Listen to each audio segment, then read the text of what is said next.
Hello students. हमारा विद्युत क्षेत्र का जो चैप्टर है वो चल रहा था। आज इसका तीसरा भाग है बहुल आवेशों के मध्य बल और अध्यारोपण का सिद्धांत। बहुल आवेश अर्थात दो से अधिक आवेश बहुल आवेश, और अध्यारोपण का सिद्धांत हम पढ़ेंगे। अध्यारोपण के सिद्धांत में क्या होता है और किस लिए अध्यारोपण सिद्धांत की आवश्यकता होती है। तो सबसे पहले स्टार्टिंग करते हैं बहुल आवेशों के मध्य बल से। बहुल आवेशों के मध्य बल देखिए क्या चीज़ होती है। दो आवेशों के मध्य कार्यरत विशिष्ट बल अन्य आवेशों की उपस्थिति के कारण प्रभावित नहीं होता। देखिए इसके कहने का क्या मतलब होता है कि मान लीजिए आपके पास अगर एक आवेश है यहाँ और दूसरा जो आवेश है वो यहाँ है, तो इन दोनों के बीच में एक अंतरक्रिया हो रही है जिससे हमें कोई बल प्राप्त हो रहा है। मान लीजिए ये ए है, ये बी है, तो ए से बी की ओर, ए से बी पर जो है वो एफ बी ए जो हमें प्राप्त हो रहा है, और एफ बी से ए पर हमें एफ ए बी प्राप्त हो रहा है। आपको पता होगा जिस पर बल लगता है उसका नाम पहले आता है। ए पर लग रहा है तो ए पहले आएगा, और बी पर लग रहा है तो बी पहले आएगा। तो ये दो अंतरक्रियाएं या ये दो प्रकार के बल जो हैं इन दोनों में कार्यरत होंगे। अब अगर बात करें हम कि मैं क्या करता हूँ, यहाँ पर एक तीसरा बल, यहाँ पे एक तीसरा आवेश एक तीसरा आवेश यहाँ पे लेके आता हूँ, तो इस स्थिति में क्या होगा, इस तीसरे आवेश की स्थिति में लाने पर इन दोनों के बीच में जो बल कार्य कर रहे थे, एक एफ ए बी और एफ बी ए, जो ये बल कार्य कर रहे थे, ये बल प्रभावित नहीं होते। इसके कारण जो बल है वो अप्रभावित रहते हैं, प्रभावित नहीं होते। ठीक है, समझ में आ गया। तो हम कह सकते हैं कि जब दो आवेशों के मध्य कोई अंतरक्रिया हो रही हो और जब कोई अन्य आवेश उस अंतरक्रिया में प्रवेश करता है तो वो उस अंतरक्रिया को प्रभावित नहीं कर सकता। ठीक है, अब बात करते हैं आगे। अतः दो स्थिर बिंदु आवेशों के कारण अन्य बिंदु आवेश पर परिणामी बल अध्यारोपण के सिद्धांत से ज्ञात किया जाता है। कि अगर मान लीजिए आपको ज्ञात करना है कि ए पर, इस ए पर बी के कारण, और मैं इसे नाम दे देता हूँ सी, इन दोनों के कारण ए पर कितना बल लग रहा है ये आपको ज्ञात करना है कि बी के कारण ए पर और इस सी के कारण ए पर कितना बल कार्य कर रहा है। तो उसके लिए हम यूज करते हैं अध्यारोपण के सिद्धांत का। अध्यारोपण का सिद्धांत देखिए क्या होता है। इसकी अगर अपने डेफिनेशन पढ़े तो किसी स्थिर बिंदु आवेश पर अन्य स्थिर बिंदु आवेशों के कारण लगने वाला परिणामी बल उस आवेश पर अन्य प्रत्येक आवेश के लगने वाले अलग अलग बलों के सदिश योग के बराबर होता है। देखिए इसे समझते हैं कि ये किस प्रकार कह रहा है। देखिए मैं यहाँ पे आपको समझाता हूँ। मान लीजिए मेरे पास, यहाँ पे देखिए, मान लीजिए मेरे पास जो है ये कोई पॉइंट ए है, यहाँ पे कोई आवेश है, ये कोई पॉइंट बी है, यहाँ पर कोई आवेश है, और ये कोई पॉइंट सी है, यहाँ पर कोई आवेश है, और मुझे इस ए पॉइंट पे कोई आवेश रखा हुआ है। इस आवेश पर जो कार्यरत बल है, कुल बल, परिणामी बल की बात करते हैं। यहाँ पे बात जो हो रही है वो परिणामी बल की हो रही है कि परिणामी बल कितना होगा। तो मैं पहले ए के कारण ओ पे बल ज्ञात करूंगा, फिर मैं बी के कारण ओ पे बल ज्ञात करूंगा, और फिर सी के कारण बल ज्ञात करूंगा। मान लीजिए मेरा ए के कारण जो बल है वो एफ ए है, बी के कारण जो है वो एफ बी है, और सी के कारण जो बल है वो एफ सी है। अब आपको पता है जो बल है वो एक सदिश राशि है, तो मैं इसको सदिश रूप में लिख लेता हूँ। तो यहाँ से ए के कारण ओ पे बल, बी के कारण ओ पे बल और सी के कारण ओ पे बल मेरे पास अलग अलग आ चुके हैं। अब मुझे टोटल फाइंड करना है कि ओ पे मैक्स जो टोटल बल है, टोटल फोर्स कितना लग रहा है। तो टोटल फोर्स जो अध्यारोपण का सिद्धांत है वो कहता है कि अगर आप टोटल फोर्स मान लीजिए एफ है तो वो एफ ए, एफ बी और एफ सी के सदिश योग के बराबर होता है। सदिश योग क्या होता है वो भी अपनी जानकारी लेंगे। सबसे पहले देखिए, अगर ए बी और सी के कारण अगर बल किसी ओ पॉइंट पे लग रहा है तो वो अलग अलग बलों, जैसे ये ए अलग बल लग रहा था ए के कारण, ये बी के कारण अलग बल लग रहा था, और यहाँ पर जो है वो सी के कारण अलग बल लग रहा था। तो अलग अलग बलों के सदिश योग के, ये ए बी और सी के सदिश योग के क्या होता है, बराबर होता है। अब इसे अपने समझते हैं गणित के रूप में। देखिए गणित के रूप में समझे हम, तो मैंने क्या किया, यहाँ पे देखिए इस चित्र को समझने की कोशिश कीजिए। इस चित्र से आपको ज़्यादा समझ में आएगा कि मैंने यहाँ पे ये निर्देश अक्ष है जिसमें मूल बिंदु हो गया, यहाँ पे ये एक्स अक्ष हो गया, और यहाँ पे वाई अक्ष हो गया, और यहाँ पे जेड एक्सिस हो गया। अब मैंने क्या किया, एक Q2 पॉइंट लिया, एक Q1 पॉइंट लिया और एक Q0। Q0 मेरे पास एक विशिष्ट आवेश है, विशिष्ट आवेश कह सकते हो या इसे बोलते हैं परीक्षण आवेश। ये अभिष्ट आवेश है या एक परीक्षण आवेश है, इस पर हमें बल ज्ञात करना है। तो मैं क्या लेता हूँ कि ये मूल बिंदु है, इस मूल बिंदु से जो Q0 है इसका स्थिति सदिश है R0, Q1 है उसका स्थिति सदिश है R1 और Q2 जो है उसका जो स्थिति सदिश है वो R2 मैंने ले लिया। ठीक है, अब मैं क्या करता हूँ, इन दोनों के ये सिस्टम हो गया।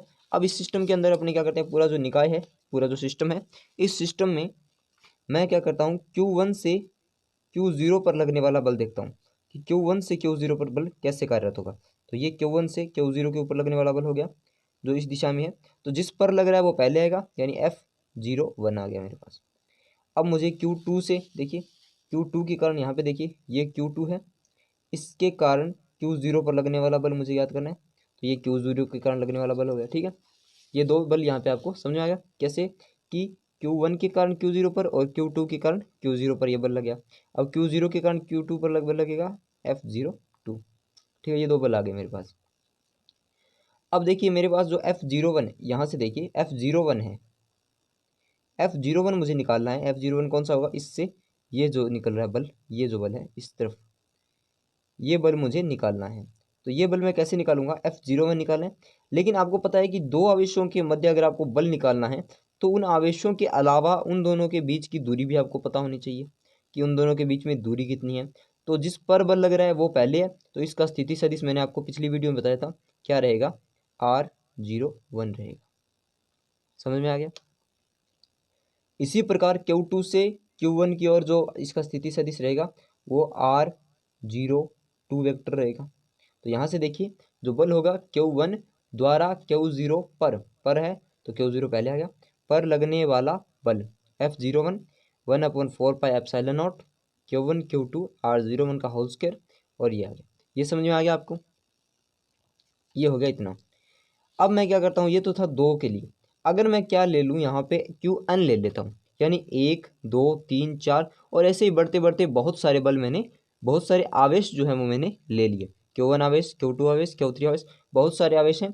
इनके द्वारा Q0 पर मान लीजिए यहाँ पर मेरा क्या है, Q3 है, यहाँ पर Q देख लीजिए, यहाँ पर देखिए मान लीजिए मेरा Q3 आवेश है, यहाँ पे मेरा जो है Q4 आवेश है। इस प्रकार से क्या होगा, यहाँ पे Qn मैंने यहाँ पे आवेश ले लिया, तो इसके कारण भी क्या होगा, इस Q0 पर कोई ना कोई बल कार्य करेगा जो होगा F0n वेक्टर। यहाँ से इसकी इस दिशा में, इस यहाँ पे मान लीजिए Q1 है, तो इस दिशा में एक बल कार्य करेगा इस Q0 पर। ठीक है, तो वो क्या होगा, F0n। अब देखिए इसका पॉइंट आगे समझते हैं। इसका दूसरा पॉइंट जो है वो हम देखिए अपने यहाँ पे जो है निकाला था, यहाँ पे मैंने F01 निकाला है, यानी कि 0 पर लगने वाला बल किसके कारण, सिर्फ Q1 के कारण, Q1 के कारण जो बल लगेगा। अब मैं क्या करता हूँ, Q2 के कारण, Q3 के कारण, Q4 के कारण, सबके कारण जो बल लगेंगे वो क्या होंगे, F02 F03 F04 dash dash dash F0n। इसी प्रकार से जो F0n तक मैंने निकाल लिया। अब देखिए अध्यारोपण के सिद्धांत से, अध्यारोपण के सिद्धांत से देखिए क्या होता है, F0 बराबर F01 F02 F03 F0n तक हो जाएगा। ठीक है, यहाँ पर ये समझ में आ गया आपके, F0n तक हो जाएगा। यहाँ पे F01 की वैल्यू, यहाँ पे देखिए F01 की वैल्यू मैं रखता हूँ, यहाँ पे F02 की वैल्यू रखता हूँ, यहाँ पे F03 की वैल्यू रखता हूँ। ये मैंने यहाँ पे वैल्यू रखी, तो F01 की वैल्यू जो मेरे पास पहले ही निकाल चुका हूँ, Q1 Q0 R01 का स्क्वायर R01 का कैप। इसी प्रकार से ये मैंने F02 की वैल्यू रखी और ये मैंने F0n की वैल्यू रखी। इन सभी वैल्यूज़ में एक तो 1/4πε0 आ रहा है और एक क्या आ रहा है, Q0 आ रहा है। Q0 हर पॉइंट के अंदर आ रहा है, तो मैं इस Q0 क्या कर लेता हूँ, इसको Q0 को अभिनिष्ट निकाल लेता हूँ, कॉमन निकाल लेता हूँ बाहर, और 1/4πε0 जो है इसको भी मैं बाहर निकाल लेता हूँ कॉमन के रूप में। ठीक है, अब देखिए आगे, यहाँ पे मेरे पास मैंने Q0 निकाल लिया, क्या रह गया, Q1 रह गया और ये पूरा पॉइंट रह गया। फिर मैंने ये भी निकाल रखा है, Q0 भी निकाल रखा, क्या रहेगा, Q2 रहेगा और R02 रहेगा, R02 का कैप रहेगा। इसी प्रकार से ये हो गया। अब मैं क्या करता हूँ, ये देखिए Q1 है, Q2 है, Q3 है, Q4 है, इस प्रकार से ये क्या रहेगा, आगे ये प्रक्रिया चलती रहेगी। तो यहाँ पे ये आपको समझ में आएगा कि Q0 यहाँ तक चलता रहेगा। अब क्या करता हूँ, मैं इसको एक जनरल रूप में लिख लेता हूँ, एक सामान्य रूप में लिख लेता हूँ कि F0 जो है, यानी इसका जो ऊपर, इसके ऊपर F0 क्या है, Q0 पे ऊपर लगने वाला जो टोटल फोर्स है वो 1/4 पाई एप्सिलॉन नॉट Q0, ये देखिए यहाँ पे बार पड़ा है। और जो अंदर जो है वो है समीशन, या इसे बोलते हैं ये योग है, यानी यहाँ पे आप देख सकते हो योग है ये किसका, ऐसे पदों का, ऐसे टर्म्स का जिसमें क्यू आई आ रहा है और R0 आई आ रहा है और R0 आई की कैप आ रहा है। कैसे, आई देखिए यहाँ पे क्या, अगर मैं आई की वैल्यू क्या रखूँ, 1 रखूँ तो मेरे पास पहला पार्ट आएगा। अगर मैं n तक रखनी है मुझे तो आई की वैल्यू क्या रख सकता हूँ, 2 रख सकता हूँ, तो मेरे पास ये पॉइंट आ जाएगा। 3 रखूँगा तो इसके आगे वाला, 4 रखूँगा तो इसके आगे वाला, और लास्ट मेरे पास जो क्वांटिटी है वो n तक है, तो मैं यहाँ पे लास्ट पॉइंट क्या निकाल सकता हूँ, ये nवां पॉइंट भी इसके अंदर निकाल सकता हूँ। तो ये इसका जनरल लूप आ गया। ठीक है, यहाँ तक समझ में आ गया। ये था अध्यारोपण का सिद्धांत और अध्यारोपण का सिद्धांत कैसे काम करता है। अब देखिए स्टूडेंट्स, अब अपनी बात करने वाले हैं कि इसके ऊपर एक न्यूमेरिकल है जिससे हमारा जो ये अध्यारोपण का सिद्धांत है ये पूरी तरह से क्लियर हो जाता है कि अध्यारोपण का सिद्धांत क्या है और ये कैसे वर्क करता है। तो हम वो न्यूमेरिकल करेंगे, उस न्यूमेरिकल से हमारे पास सब कुछ क्लियर हो जाएगा कि ये कैसे वर्क करता है। तो न्यूमेरिकल के अंदर देखिए क्या कहा है, 4 समान आवेश प्रत्येक क्यू मान का, देखिए यहाँ पे कि 4 समान आवेश हैं, प्रत्येक का जो परिमाण है वो क्यू है, ए भुजा वाले वर्ग के चारों कोनों पर स्थित है, चारों कोनों पर स्थित है। प्रत्येक आवेश पर शेष आवेशों के कारण परिणामी बल जो है वो ज्ञात करना है, कि प्रत्येक आवेश जो है उस पे अन्य 3 आवेशों के द्वारा जो बल लग रहा है वो कितना लग रहा है वो हमें ज्ञात करना है। तो देखिए इसे कैसे करते हैं। सबसे पहला पॉइंट उठाते हैं इस क्वेश्चन का। सबसे पहला पॉइंट हमारा है कि 4 समान आवेश हैं और कहाँ पे रखे हुए हैं, ए भुजा वाले वर्ग के चारों कोनों पे रखे हुए हैं। तो मैं क्या करता हूँ, सबसे पहले एक वर्ग बना लेता हूँ। ये मैंने एक वर्ग बना लिया जिसके ऊपर 4 कोने हैं, ए बी सी और डी। ये मेरे पास 4 कोने हैं, प्रत्येक कोने पर क्यू आवेश रखा हुआ है, प्रत्येक कोने पर क्यू आवेश रखा हुआ है। और क्या करना है कि एक पॉइंट पर जो आवेश रखा हुआ है उसके ऊपर जो बचे हुए 3 पॉइंट्स हैं उन पे भी जो आवेश रखे हुए हैं वो उस पॉइंट पर कितना बल लगा रहे हैं। मान लीजिए मैं बी पॉइंट की बात करता हूँ, बी पॉइंट की गणना करते हैं, बाकी जो चारों कोने हैं उस पर भी उतना ही बल लगेगा जितना एक पॉइंट पर लगेगा, बस वो दिशा में अलग हो सकते हैं लेकिन उसका जो परिमाण है वो समान रहेगा। तो देखिए कैसे, मैं बी की बात करता हूँ, मैं बी बिंदु पर विचार करता हूँ, बी बिंदु पर विचार करते हैं। बी बिंदु को अपने क्या करते हैं, मेन रखते हैं। तो देखिए बी बिंदु के अनुसार इसकी जो भुजा है वो ए दी हुई है और क्यू आवेश हमें दिया हुआ है। तो आपको पता है कि एक पॉइंट और दूसरा पॉइंट, ये तीसरा पॉइंट, और यहाँ पर हमारा चौथा पॉइंट दिया हुआ है। इसके कारण इस पर लगने वाला बल, इसके कारण इस पर लगने वाला बल और इस डी पॉइंट के कारण इस बी पॉइंट पर लगने वाला बल हमें ज्ञात करना है। तो ए से बी पर लगने वाला बल ज्ञात करते हैं, तो वो इस दिशा में होगा जिसे मैं नाम दे रहा हूँ एफ ए। ठीक है, सी से बी पर लगने वाला बल ज्ञात करते हैं जो इस तरफ नीचे की तरफ होगा, इसे मैं नाम दे रहा हूँ एफ बी। अब देखिए ये वर्ग की भुजाओं पर है, तो वर्ग की भुजाओं पर अगर ये एक दूसरे को काटेंगे ऐसे तो ये कितने एंगल पर काटेंगे, ये 90 डिग्री 90 डिग्री के कोण पर काटेंगे एक दूसरे को। ठीक है, ये समझ आएगा। अब देखिए दो, क्योंकि बल जो लगेंगे, बल एक सदिश राशि है, तो दो सदिश अगर लंबवत स्थित हैं, अगर दो बल जो है वो लंबवत स्थित है तो उनका जो परिणामी होता है वो इनसे ठीक 45 डिग्री के कोण पर निकलता है। यहाँ पर इनका परिणामी निकलेगा।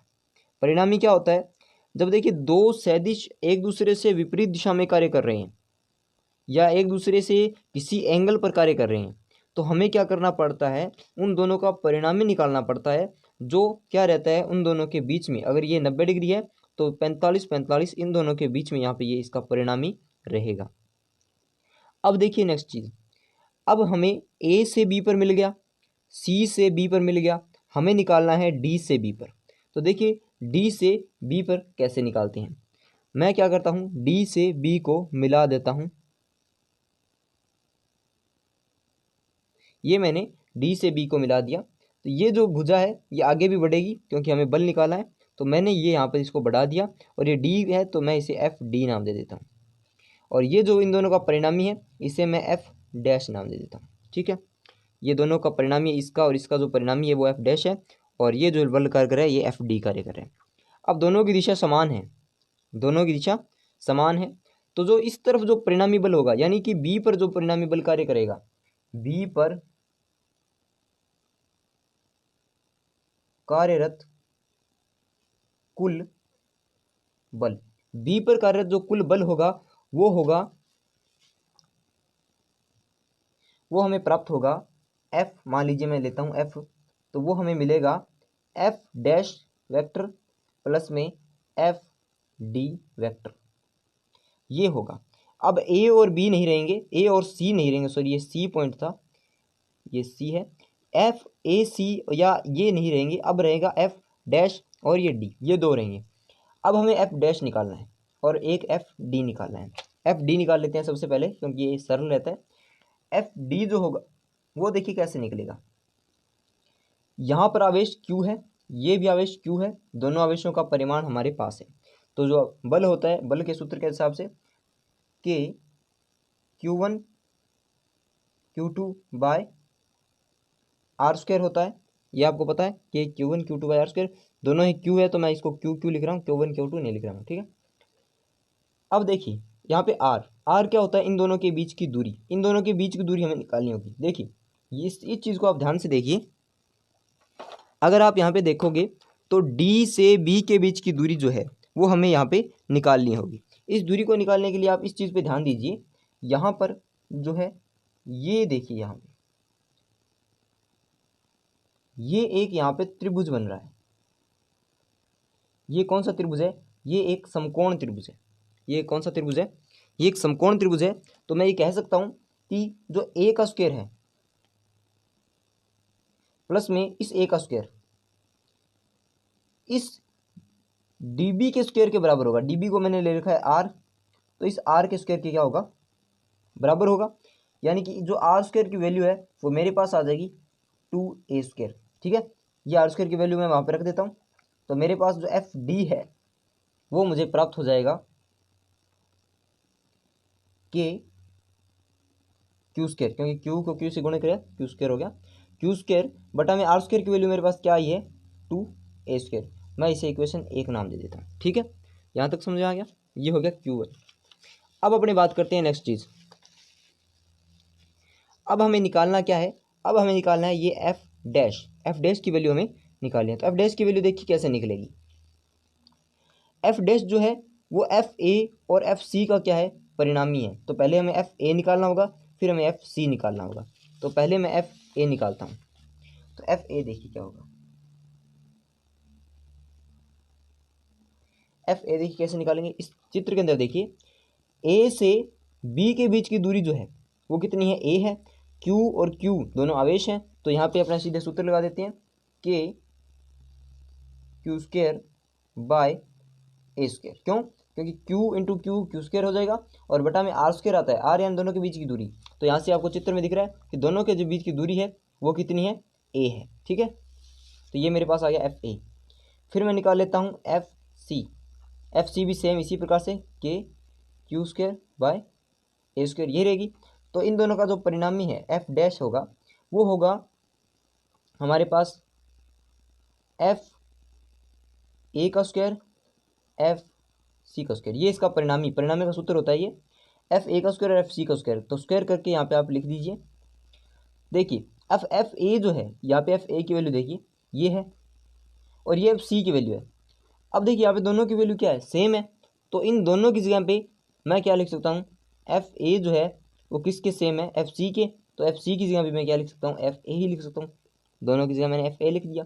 तो मेरे पास टोटल जो आ गया वो आ गया 2 FA का होल स्क्वायर। तो यहाँ से देखिए FA का होल स्क्वायर है तो मैं इसको निकाल सकता हूँ FA को, और अंदर रह जाएगा 2 यानी √2 एफ ए की वैल्यू मेरे पास है कितनी है, एफ ए की वैल्यू देखिए मेरे पास कितनी थी, के क्यू स्क्वायर बाय ए स्क्वायर। ये मैंने कहाँ से रखा, देखिए यहाँ पे आपके पास देखिए एफ ए की वैल्यू पड़ी है, एफ ए की वैल्यू क्या है, के क्यू स्क्वायर बाय ए स्क्वायर, मैंने यहाँ पे उठा के रख दी, √2 एफ ए की जगह वैल्यू रख दी, ठीक है।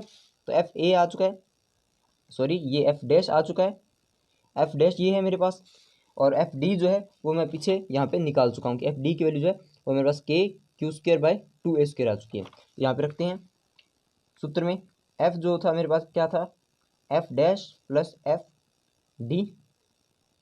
तो एफ डैश की वैल्यू देखिए कितनी आई है मेरे पास, √2 इंटू के क्यू स्क्वायर बाय ए स्क्वायर, और यहाँ से आप देखेंगे तो एफ जो डी है उसकी वैल्यू पीछे देखिए यहाँ पे क्या निकाली थी हमने, एफ डी की वैल्यू मेरे पास ये रही, रख देता हूँ, के q square by 2 a square, ठीक है। अब यहाँ पे देखिए के भी है दोनों में, क्यू स्क्वायर भी है दोनों में, ए स्क्वायर भी नीचे पड़ा है, तो क्या करते हैं इन तीनों को क्या लेते हैं, कॉमन ले लेते हैं। अंदर क्या रह जाएगा, यहाँ पे रह गया √2 और यहाँ पे रह गया 1/2, तो ये हमारे पास जो है एफ प्राप्त हो गया। एफ क्या है, ए सी और डी के कारण बी पर बल, ए सी और डी के कारण बी पर बल, ये हमारे पास आ गया बी के लिए, ये बी के लिए आ चुका है, ठीक है। बी पर कितना बल लग गया, इसी प्रकार से क्या कर सकते हैं आपने, ए के लिए भी निकाल सकते हैं, सी के लिए भी निकाल सकते हैं और डी के लिए निकाल सकते हैं, जिसका जो मान है वो समान ही आएगा, ठीक है। यहाँ तक समझ आपका आपको ये जो रहता है अध्यारोपण के सिद्धांत को समझाने के लिए सबसे बेस्ट तरीका रहता है कि आप एक न्यूमेरिकल करके देख लीजिए, उससे आपको क्या हो जाएगा, जो अध्यारोपण का सिद्धांत है वो पूरी तरह से क्लियर हो जाएगा, ठीक है। अब करते हैं अपने बात की इसके अंदर आपको क्या कुछ आएगा। तो यहाँ पे आप अध्यारोपण का जो सिद्धांत है वो वैसे डायरेक्टली नहीं पूछा जाता है एग्जाम में, इसके लिए आपको क्या आएगा, न्यूमेरिकल्स आएंगे, न्यूमेरिकल्स पे आप क्या करो, प्रैक्टिस करो। तो मिलते हैं अब अगली वीडियो में एक नए टॉपिक के साथ विद्युत क्षेत्र के ही, और ये जो सीरीज़ है ये चलती रहेगी विद्युत क्षेत्र की। आप वीडियो को लाइक कर दीजिए, वीडियो को शेयर कर दीजिए, और अगर नए हैं तो चैनल को सब्सक्राइब कर लीजिए। मिलते हैं अगली वीडियो में। जय हिंद, जय भारत।